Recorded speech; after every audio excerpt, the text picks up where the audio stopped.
Bonjour et bienvenue à l'atelier de comment profiter dès maintenant de Request to Pay pour optimiser vos encaissements de factures de Worldline. Cet atelier sera animé par Karim Bouzada, Business Developer, et Ladan Etemad, moi-même, Business Developer Manager. Bonjour. Agenda de notre atelier est autour de sujets principaux, c'est pas Request to Pay, sa définition, calendrier et ses avantages. Et aussi, on va regarder les cas d'usage. Par la suite, on va regarder quelles sont les problématiques d'encaissement de factures aujourd'hui, un état de lieu de ces problématiques et aussi les moyens de paiement utilisés pour ces encaissements. Et dans la troisième partie et la dernière partie, on va voir comment les Request to Pay répondent aux besoins de marché d'encaissement, surtout l'encaissement de factures. Et pour finir cette partie-là, on va partager avec vous un cas d'application pour l'encaissement des factures et aussi une démonstration de ce cas d'application. Le marché de paiement en Europe était, ces dernières années, beaucoup animé par des évolutions, des innovations et aussi des démarches européennes. On peut citer le DSP2 et ses services de Open Banking, PIS et AIS. On peut parler d'instant payment, virement instantané et l'initiative des grandes banques européennes au pays. Mais aujourd'hui, on va se concentrer sur le Request to Pay, que c'est parmi les dernières initiatives et démarches européennes pour définir un schéma d'encaissement. Donc, la plupart des initiatives et démarches européennes dans le domaine de paiement partagent les mêmes objectifs. C'est pour créer une Europe de paiement intégrée, de paiement digital, protéger le consommateur, développer la concurrence, sécuriser les paiements et aussi diminuer l'utilisation de cash. Je propose qu'on rentre dans le vif du sujet tout de suite et je laisse la parole à Karim pour nous parler plus en détail de Request to Pay. Merci Ladan. Donc en effet, on va se poser la question, qu'est-ce que le schéma SEPA Request to Pay ? Donc c'est un schéma de messagerie basé sur la norme ISO 20022. Ce n'est pas un nouveau schéma de paiement ou un nouveau moyen de paiement, mais c'est une solution pour demander une initiation de paiement. Ce schéma est composé de deux messages. Un message pour la demande de paiement, un message PAIN 13, et un message pour la réponse du débiteur, le message PAIN 14. Il y a plusieurs champs dans ces messages, des champs pour le l'IBAN du bénéficiaire, pour le montant, pour la date limite. Et il y a un champ en particulier qui nous intéresse, c'est le Remittance Information, qui est un champ dans lequel le créancier va pouvoir mettre une référence. Et cette référence fera un peu le lien permanent entre la facture et les paiements. Et cette référence pourra ensuite transiter tout au long de la chaîne d'encaissement et aussi être envoyée dans les plateformes de paiement, ensuite pour se retrouver dans les mouvements de compte. Dans la définition du rulebook que l'on a eu en novembre dernier, le moyen de paiement qui arrive après ces échanges de messages, c'est le virement. On reviendra ensuite sur l'imbrication de ces services de Request to Pay avec des services de paiement, mais dans un premier temps, on voulait vous présenter quelques éléments du calendrier pour voir ensemble quand est-ce que cette aventure du Request to Pay a commencé. Donc c'était en novembre 2019 avec la publication du cadre de standardisation par l'EPC, le European Payment Council. On a eu en novembre dernier la publication de la première version du rulebook. En mai de cette année, nous devrions avoir les procédures d'adhésion et de certification. Et en juin, le 15 juin 2021, la disponibilité du schéma du Request to Pay. À bien savoir ici qu'on parle de disponibilité d'un schéma, on ne parle pas de calendrier de déploiement. Voilà, la vitesse de déploiement dépendra de l'intérêt des acteurs sur le marché à proposer ce type de service pour atteindre une maturité sur le sujet. Sachant aussi qu'il n'y a pas de contrainte pour être fournisseurs de services de Request to Pay. Ça peut aussi bien être des fintech que des banques, des GAFA ou aussi des PSP comme Worldline. Voilà, donc maintenant qu'on a compris qu'est-ce que le Request to Pay et quand est-ce qu'il arrive, on voulait prendre un peu de temps de se poser la question à quoi ça sert? Quels sont les avantages? Quels sont les bénéfices? En fait, la première chose qui vient à l'esprit, c'est grâce à ces échanges de messages, on a un encaissement qui est totalement digital. Et grâce à cet encaissement digital, on fluidifie le processus Bill to Cash de présentation de demandes de paiement et d'encaissement. Il en découle ensuite plusieurs avantages. Déjà, la réconciliation qui est totalement automatisée grâce au lien de paiement, à ce champ de remittance information qu'on a mentionné plus tôt. On a aussi pour le payeur, pour le débiteur, de la flexibilité. Il a plusieurs options en réponse à cette demande de paiement. Il peut l'accepter ou la rejeter. Il peut le faire immédiatement ou plus tard. Pour le paiement, c'est pareil. Il peut payer immédiatement ou plus tard. Et il peut aussi payer partiellement. En particulier sur cette étape de validation et de rejet, lorsqu'il rejette la demande, du coup pour le créancier, ça lui permet d'anticiper ses litiges, d'anticiper la gestion de ses litiges, parce qu'il peut plus rapidement être informé s'il y a un problème sur une demande de paiement. On le voit bien avec ce lien digital qui est créé, avec cette flexibilité, on améliore la relation client entre le créancier et le débiteur. Elle est facilitée, elle est améliorée, elle est simplifiée. On a d'autres services aussi innovants que l'on peut mentionner, mais qui arriveront dans un second temps avec la seconde version du rulebook qui est prévue pour novembre 2021. On peut parler ici de la garantie de paiement ou d'une URL externe qui pourra être mise dans la demande de paiement. Voilà, donc on a vu les avantages, on a vu à quoi sert le Request to Pay. Maintenant, Ladan va nous présenter les use cases qui sont pertinents et en particulier les quick wins que l'on peut avoir pour bénéficier de ces services-là dès maintenant. Voilà, les cas d'usage de Request to Pay peuvent être analysés sous différents axes et regardés sous différents axes. Le Request to Pay peut être utilisé pour des encaissements en proximité et en ligne. Il peut gérer les encaissements de commerce de proximité ou commerce en ligne, l'encaissement des factures électroniques en ligne et l'encaissement de personne à personne, qui peuvent être aussi en proximité ou en ligne. Ces cas d'usage peuvent aussi s'appliquer aux différents types de business. Ça peut être en B2C, B2B, le gouvernement vers l'entreprise ou le gouvernement vers les citoyennes. Donc, quand on regarde tous ces cas d'usage en relation avec les services de Request to Pay, on peut constater que Request to Pay n'apporte pas l'intérêt équivalent pour tous les cas d'usage. Par exemple, aujourd'hui, le e-commerce, c'est une activité déjà en ligne, 100% digital, dans un parcours d'encaissement 100% digital, mais d'autres services, par exemple, encaissement des petits commerçants sur le marché ou des professionnels en déplacement chez les particuliers, ne sont pas du tout aujourd'hui digitalisés. Donc, l'apport sera différent pour différents cas d'usage. Et aussi, l'écosystème nécessaire pour que chaque cas d'usage fonctionne sera plus ou moins complexe. Je propose de comparer deux cas d'usage, par exemple le cas de commerce de proximité et de le comparer avec le cas d'encaissement de factures. Donc, aujourd'hui, pour commerce de proximité, pour que le Request to Pay fonctionne, nous avons besoin d'une adhésion assez vaste, importante de l'écosystème associé à ce schéma. Et ce qui rend son déploiement plus long terme et un peu plus complexe. Par ailleurs, dans le commerce de proximité, on peut constater que le virement instantané, c'est un prérequis important.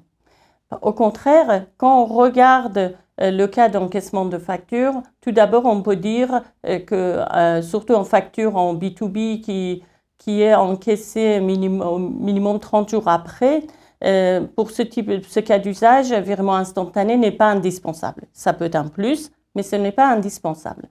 Et l'écosystème nécessaire pour ce cas d'usage, on peut considérer que c'est plus accessible, parce qu'aujourd'hui, il y a des relations existantes entre les débiteurs et les créditeurs dans le cas d'encaissement de factures. Et ça peut faciliter le déploiement de l'écosystème. Donc, quand notre analyse détaillée de l'ensemble des cas d'usage nous amène à la conclusion que le cas d'usage encaissement de factures, globalement, pour différents types de business, aujourd'hui, c'est un cas d'usage de Request to Pay qui est accessible et disponible dès maintenant. Et en plus, Request to Pay, pour ce marché, apporte beaucoup de valeur parce que l'encaissement des factures aujourd'hui ne se réalise pas dans un parcours 100% digital. Je vous propose de laisser la parole à Karim pour que Karim nous détaille les besoins de ce cas d'usage, leurs problématiques actuelles et la valeur de Request to Pay pour ce cas d'usage. Merci Ladan. En effet, on va prendre le temps de regarder donc ce sujet d'encaissement de factures aujourd'hui, l'état des lieux de l'encaissement de factures. On voit différents indicateurs qui s'aggravent, hein, les délais de paiement qui explosent, les risques sur le post-client qui augmentent aussi. Il y a un indicateur en particulier qui est intéressant de regarder, c'est le BFR des entreprises qui a augmenté de 5 jours en 2020 pour atteindre 74 jours dans le monde et 69 jours en France. Quand on regarde les causes qui affectent ce BFR-là, et les causes en particulier par rapport à l'encaissement, on voit sur les sujets de réconciliation, les réconciliations qui ne sont pas automatisées par manque d'information. Donc on a par exemple 20% des paiements de factures qui ne sont pas réconciliables par manque d'information et du coup qui nécessitent des interventions manuelles. On a une autre cause qui est les litiges qui bloquent les factures, avec 15% des factures qui sont bloquées et avec des litiges qui peuvent aller avec une durée moyenne de 48 jours. Et une autre cause, c'est le recouvrement, les coûts de recouvrement avec 8,5% du montant des factures qui peut être dépensé en recouvrement. Voilà, donc on voit ces différentes causes-là, et quand on prend l'une de ces causes, par exemple la réconciliation, et qu'on met ça en parallèle avec les moyens de paiement utilisés aujourd'hui, on voit que le problème vient du virement. Comme vous voyez ici, le virement est majoritairement utilisé, c'est le moyen de paiement favori dans les entreprises. 70% des entreprises utilisent le virement en B2B en Europe. Le problème, c'est que ce virement, comme le chèque, il est géré par le payeur. Et donc ainsi, le payeur peut ne pas mettre de référence, ou s'il les met, les références sont mal renseignées. Du coup, on a un manque d'informations et du coup, cette réconciliation automatique n'est pas possible. Voilà, donc Ladan va nous expliquer comment on peut imbriquer ces services de Request to Pay et ces services de paiement pour bénéficier dès maintenant d'un quick win d'encaissement sur facture. Quand on regarde, on met en parallèle les bénéfices et les avantages de Request to Pay qui ont été mentionnés tout à l'heure par Karim, à côté des points de douleur de l'encaissement de factures, on peut tout de suite constater que Request to Pay apporte beaucoup de valeur pour l'encaissement de factures. D'abord, avec Request to Pay, un dialogue, on peut dire que le dialogue est établi entre le créditeur et le débiteur dans la phase d'encaissement, ce qui n'est pas aujourd'hui le cas sur le marché. Et ce dialogue apporte plusieurs valeurs. Évidemment, il améliore les relations clients et facilite les échanges entre les deux parties, ce qui peut contribuer à résoudre certains problèmes qui créent des délais dans le paiement qui fait l'objet de coûts supplémentaires pour le recouvrement. Donc le recouvrement, ça peut être optimiser les coûts associés grâce à cette relation-là. Par ailleurs, cette relation et ce dialogue permet aussi aux créditeurs d'avoir de façon plus anticipée des informations sur les désaccords potentiels qui existent au niveau de la facture. Et de cette façon-là, il peut diminuer la durée de gestion des litiges. Le dernier point qu'on en a beaucoup parlé depuis le début de notre atelier, c'est la réconciliation automatisée. On a vu que dans le Request to Pay, le fait que le Request to Pay gère le parcours d'encaissement entre le créditeur et le débiteur, une information importante cette remittance information est mentionnée est toujours véhiculée dans le traitement de ces messages et normalement est transmis au système qui gérera le paiement. Et on a vu aussi par ailleurs que le moyen de paiement le plus utilisé en B2B est le virement. Donc, pour que cette information puisse être transmise au service de paiement, système de virement, et aussi d'être capable de gérer de façon de bout en bout,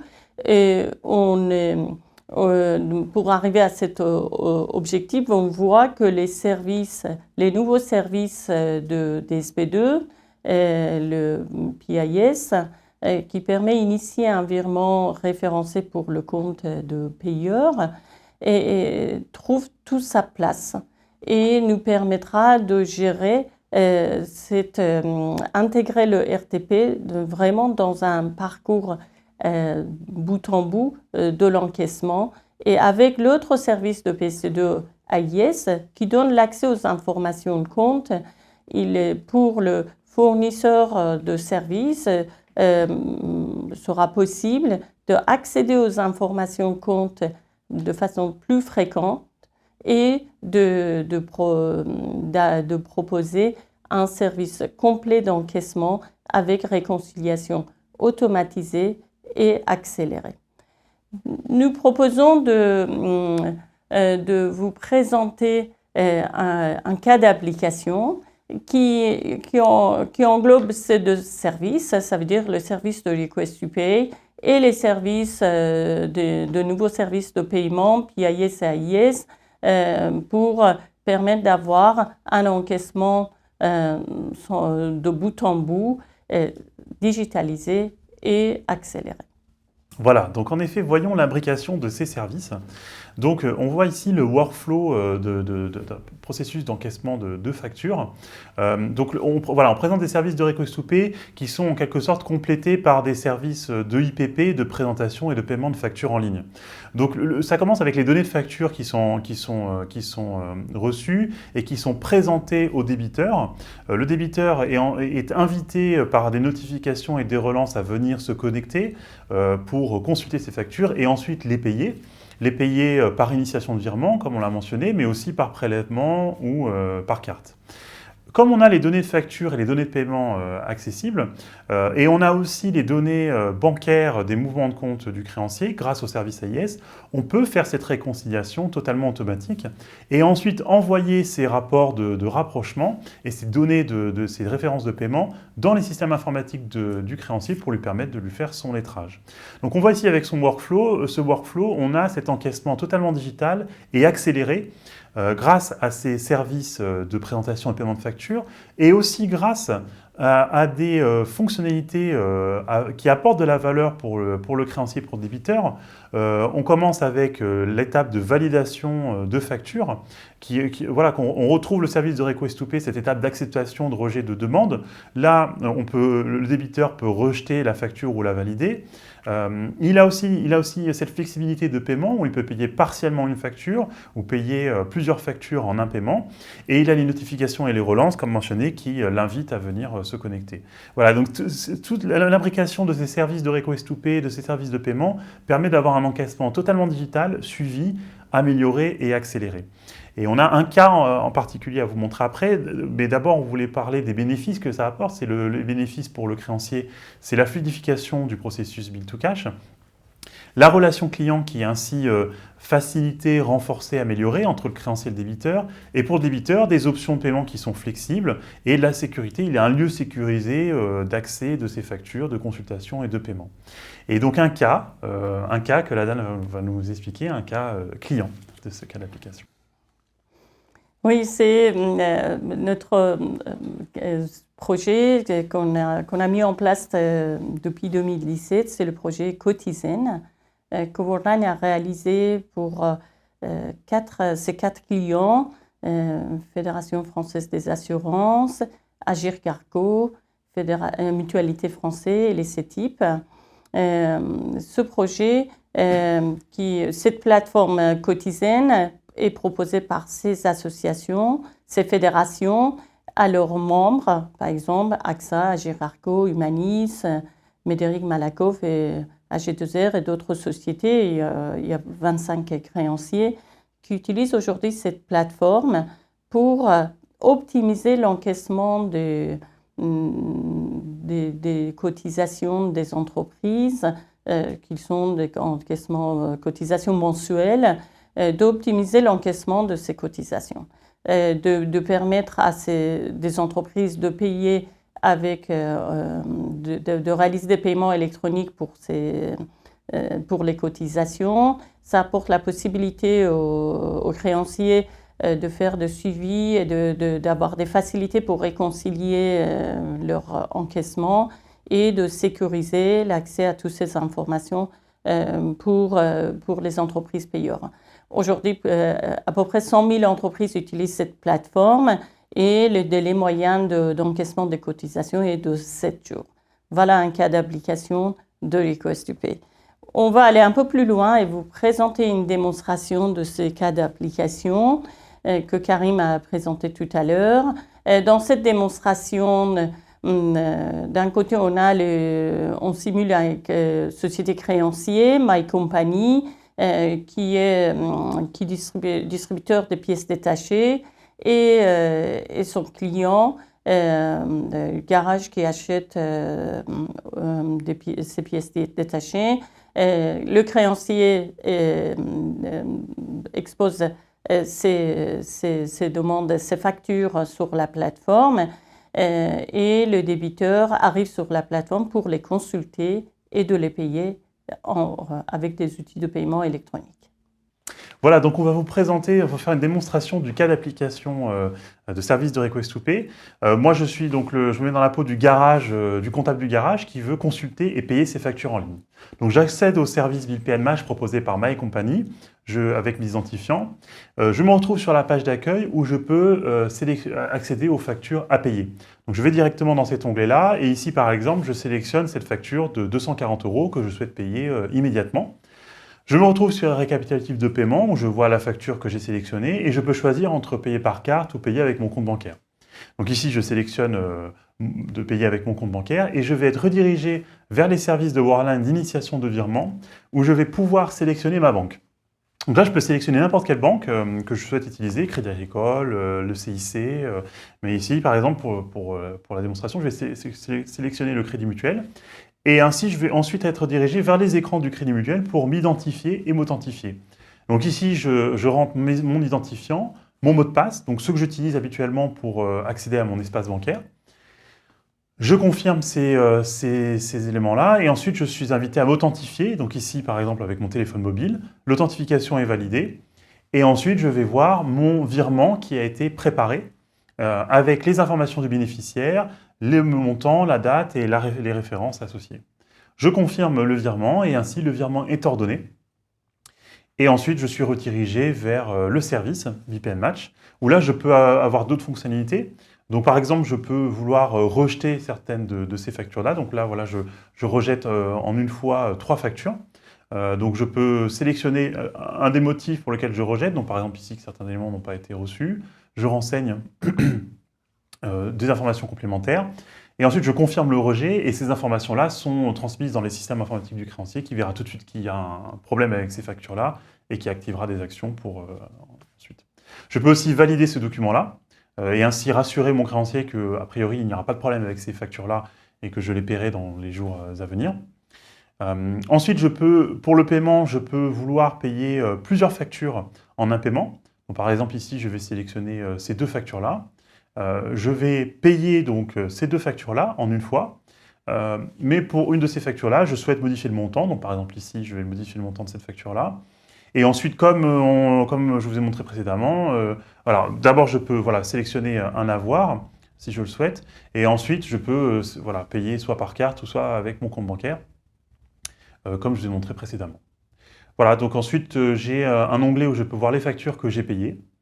Et voilà, donc ainsi je vous ai montré le service que j'ai utilisé, moi, comptable du garage, pour payer mes factures de ma compagnie. Et demain, je pourrai retourner sur cette plateforme-là pour payer d'autres factures, et ainsi de suite. Merci d'avoir assisté à notre atelier avec la DAN. Nous espérons que nous avons apporté des informations intéressantes sur le sujet du Request to Pay et nous sommes à votre disposition pour toute question ou information complémentaire. Merci.